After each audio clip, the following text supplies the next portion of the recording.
Howdy folks, I'm Grand Griffin, generously gifting glittering gems. I'm Amber. And here are more glittering gems for us to give away because we're just generous like that. Here, send me your $14.99 and I will give you a glittering gem that I promise is really a rock. So let's get started. And not the mythological kind of rock. Alright folks, and our first letter is titled, Am I a Jerk for Buying Dishware at a Thrift Shop Before Someone Else Could? This happened a few weeks ago and I can't stop thinking about it. I went to Goodwill and saw a really lovely set of wood plates and 2 matching bowls. I actually needed them for their intended purpose. I was going to grab this stuff, but there was this woman standing in front of them with her phone out, loudly complaining about how she can't find the maker's mark on the dishware as the bottoms were left blank. I assumed that she was one of those resellers, as her cart was filled to the brim with glassware, and I did see a leather jacket in there too. I walked up next to her and asked if she was going to buy the dishes, and she glared at me and said yes, and told me to get lost and that she was here first. So I just said fine, and that she didn't need to be rude, and that was a simple yes or no question. Well, I walked away and I looked elsewhere, and she was now looking at the books, but the wood dishes were not in her cart. So I walked over and I saw them still on the shelf and I put them in mine. As I walked away, she came back and noticed that I had them in my cart, and she started flipping, telling me that she was going to buy those and that they were from a super high-end artist. I told her that she walked away from the shelf and left them there, and if she really wanted them, she would have put them in her cart. She immediately started grabbing my cart and taking everything out of my cart, as I had found a hoodie thing called the Comfy and some vintage Pyrex in a collectible pattern. And she said that I'm taking money away from good people like her, and that she was losing sales because of people like me, buying stuff to use and not resell. I yelled to take her hands off of my shirt, and at this point, an employee stocking a nearby shelf came over and asked what was going on. Lady tried to say that I stole stuff out of her cart, and I said that she was stealing from mine. Reseller lady looked around and saw a different employee had taken her abandoned cart that she had left in the book section and was putting her stuff back. She freaked out and dropped my stuff and ran after him. I looked at the employee, who just then waved me off and left me with my purchases. I told some people about it, and a close friend said that I should have just given her everything because reselling is her job, and another friend agreed with her. But they only said that when I said that my Comfy was a $50 garment. All right, folks, what do you think? No, absolutely not the jerk. The items in the store are meant for regular people to buy and use, not for resellers. And honestly, resellers ruin this for a lot of people. Like, it's one thing to resell items you own. It's another thing to take all the quality items from thrift stores, which are generally meant for people who have lower incomes, and resell them at exorbitant prices so that they are priced out from their intended audience. Yeah, I mean, I can understand some people wanting to make a profit off of this. I mean, if you can see it and you can see that it's an easy way of earning a little bit of extra cash, I can understand why people would do that. But I also think that there is a fine balance here, and that this is it is taking away from people of lower income who could use some nicer things, right? And basically they're using these people's generosity when they donate stuff to make a profit for themselves, right? Like, and I know like Goodwill has some questionable mechanics behind it. Like, they, for instance, aren't like a charity or a nonprofit. They sell, they're doing in much ways the same things that the resellers are, but at least they're providing people with cheaper priced goods, right? But it's a difficult situation. I mean, I think that the woman, she left her cart, she didn't put the dishes in, and once you do that, you're abandoning them. Like, you can't just take claim to the whole store and claim that everything's in there until you've picked through it, right? Right, yeah. She's acting like she owns this place, and if anyone touches anything, no, that's mine, that's mine. And it's like, no, that's not how stores work. Yeah. So OP is not in the wrong here, and the friends need to understand how the world works. I don't know. But let me know what you folks think. So anyhow, take care and good luck. All right, folks, and our next letter is titled, Am I a jerk for not wanting my boyfriend to factor my son's survivor benefits into our new household budget? I'm a 38-year-old female, and my son, a 15-year-old male, receives $1,100 a month in Social Security survivor benefits from his late father, who passed away when my son was 5. My boyfriend, a 40-year-old male, and I have been in an on-again, off-again relationship for a long time. Things have been good recently, and he's proposed. We're planning on getting a house together, and I have my son, and he has 3 children. But only one of his kids would be living with us full time. The house we're looking at is $2,500 a month. My boyfriend's proposed budget is for him to pay $950, for me to pay $950, and for us to use $600 from my son's check for the household. He suggested that we can put the remaining $500 from the check into savings. My current practice is to give my son half of his check, $550, for his personal use, and to save the other half for him. I think that since he's almost 17, he should have some control over his money. My boyfriend disagrees completely. He thinks that since we are going to be a family, that all of the money should be pooled together for shared expenses. He thinks that I'm wrong and selfish for not wanting to include the survivor benefits in the main budget. We've been going back and forth on this, and I'm feeling incredibly uncomfortable with his expectation. But I feel like the benefits for my son should not be used to reduce the adult portion of the bills. It feels like he's trying to make me subsidize the household using money that was meant for my son's care and future, not pay for his own share of the bills. So am I in the wrong here? Is it selfish to keep my son's check separate and manage it for his benefit alone? Or is my boyfriend's financial expectations a red flag for our future together? All right, folks, what do you think? Yeah, definitely a red flag. I mean, OP, he is trying to steal your son's survivor benefits so that he pays less in rent. I would definitely not want to move in with this person. It's clear that this money was given to your son to help with his upbringing and support after a horrible tragedy. And your current partner is trying to profit off of that. And that is deeply concerning. Yeah, I mean, it feels more like he's trying to profit off of it than anything. I mean, is the son going to get, equity in the house? Well, exactly. If he's paying $600 a month towards the mortgage, he should be on the title of the house. Yeah, and I would guess the boyfriend's answer is no. I don't think he understands that this money is given to the son by the government for very specific purposes, right? And I think that maybe OP should look into the law and find out what those requirements are. And if this is an on again and off again relationship, what's to say that this isn't going to be off again in 6 months or something like that, right? And I think that that's it really puts the son's future in a bit of a risk in that respect. And I think that OP really needs to consider what where that money is going and how to use that money, right?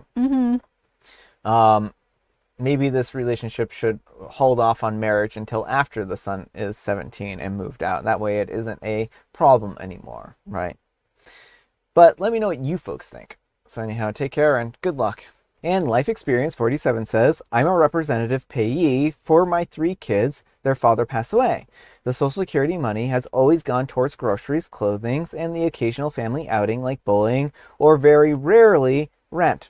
All of this is allowed under the Social Security rules, and I've been scrupulous about following them. Since remarrying, I've continued to keep full control of the funds. My husband has never once pressured me to misuse the money. As my kids have gotten older, they sometimes ask if a certain purchase is allowed and if it fits the rules. I'll prove it. That's the normal way the system is supposed to work, which is why what the OP described here looks like abuse.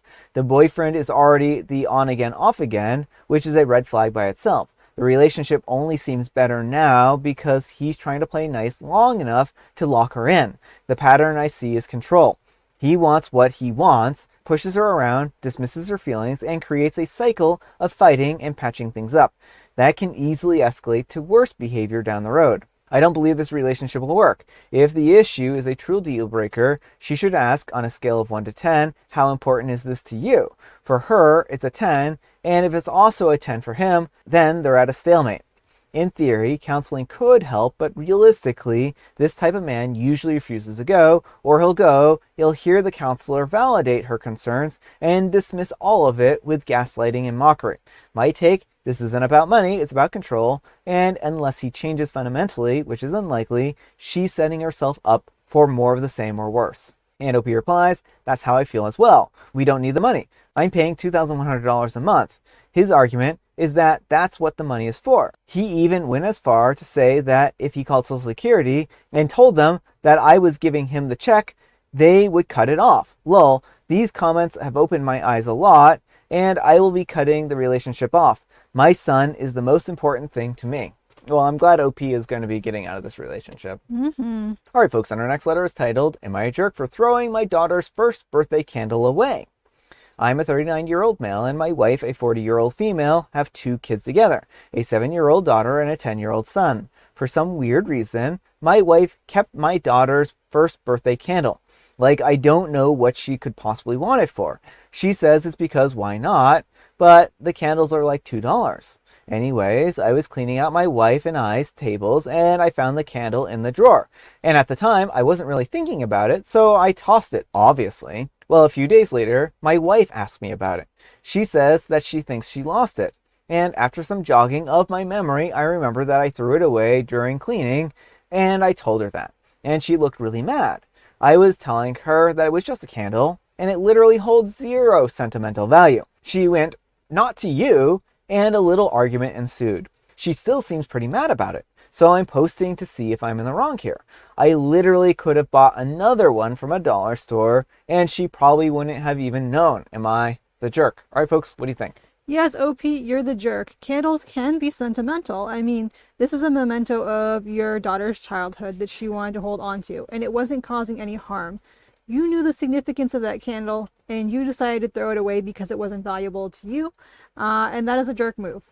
You know, unless there's some massive like hoarding issue going on here where they're keeping every single kind of small little thing, I don't think that this is, I think that it was inappropriate to throw out the candle, right? Now, if there's like a mental health concern and that there's like junk piling up and it's a health and safety concern and all that kind of stuff, I could understand him being like, yeah, you need to pick and choose here about what kind of things that we're keeping and not keeping, right? But, you know, hoarding often goes beyond just sentimental items and, you know, wrappers, boxes, all kinds of other things that are just kind of like kicking around and stuff like that. So, but it doesn't sound like that's the case here. It's not at least coming out and saying that.